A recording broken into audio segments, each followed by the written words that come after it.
So, living in New Zealand's pretty expensive. How expensive? Our mince is over $24 a kilo some places. And our butter, it now comes from America. And some people are even dusting off their levers to get ready for Mad Max New Zealand styles. Little old New Zealand is at the bottom of the food chain. Right at the bottom of the world. Normal everyday Kiwis are struggling to make ends meet.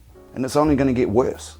But ooh, I'm not talking about you poor peasants. Because today, we're going to find out how the big dog lives. Considering the fact that the taxpayer hires these people to run our country for us, what kind of money does our PM make per year? Just how much do we pay them? $510,000 a year? This guy earns the equivalent of a 2-bedroom house in Taita per year, while the rest of us struggle to keep up with our rates that double each year. Oh, and bonus, he doesn't have to negotiate his pay, my sweet, sweet viewer. He doesn't have to sit through an awkward performance review with your manager and your 2IC, complaining about your lack of enthusiasm while dealing with customers. Nope, it's set by the Remuneration Authority. Nice, official, and pretty casual actually. No stress, no drama. Now, let's not storm the Parliament with pitchforks just yet. We all remember what happened last time. Yep.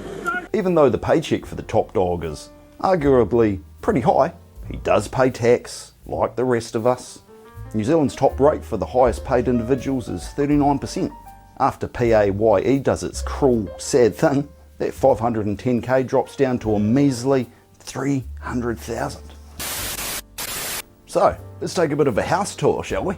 This is Premier House, government owned, maintained by the Crown, in a prime Wellington location.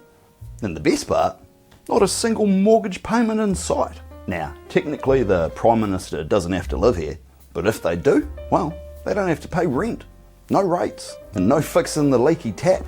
So basically it's like living back home with your parents, if your parents were the New Zealand taxpayer.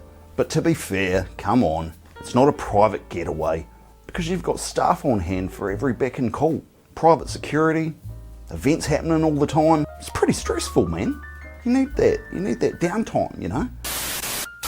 Now, navigating a country in a direction that benefits us all equally is a pretty hard task. But who cares about that? Let's look at the perks, man. So, if you're the Prime Minister, you get travel for free. No paying for gas, so all those worries are out the bloody window.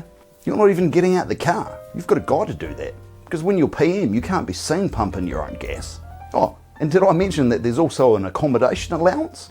That's around $52,000 per year for MPs living away from home. Now, this got a bit spicy when old Crisco claimed it, despite owning a property in Wellington.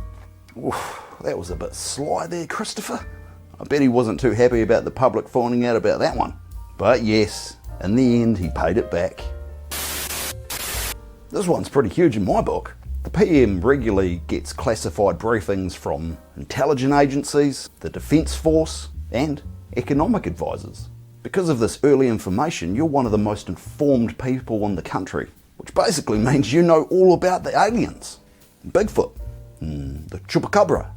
And because you can also maintain private assets while still staying in office, you can invest or pull out of potential changes in the stock market before the news goes public. And if you finish being Prime Minister of New Zealand, it just stops there, right? Wrong!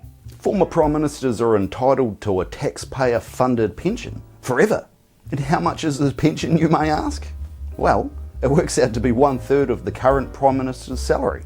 That's a ballpark of about $150,000 to $170,000 per year, paid for life. It doesn't matter what job you take on after. You could become an accountant, a pirate or something, and you can still keep that income along with the pension that you get from us. Pretty sweet, huh? So what's your verdict? Do you think our Prime Ministers are overpaid or underpaid? Why don't you let me know down in the comments? And what would you do if you became the Prime Minister of New Zealand? What would you change? Don't forget to like the video, subscribe to the channel, and if you want to keep this ride going, you can watch the video that YouTube's suggesting here, or the one that it's suggesting here. Okay, bye.